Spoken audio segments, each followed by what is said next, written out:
అంటే తల్లులకు కొడుకుల మీద సంపూర్ణమైన విశ్వాసం కూడా ఉంటుంది.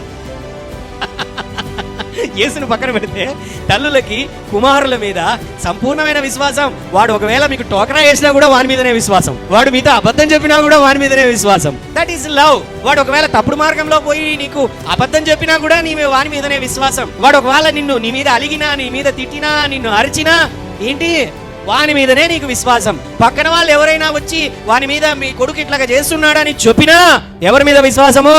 నా కొడుకు అట్లాంటి వాడు కాదు, వాడు చేసిండొచ్చు, అయినా కూడా అది నిజమని నీకు తెలుసు, అయినా కూడా yes it is good, మంచిదే. అయితే లోపట నీ కుమారుణ్ణి, నీ కుమార్తెను సరి చేయవలసినటువంటి బాధ్యత నీ మీద ఎంతైనా ఉన్నది.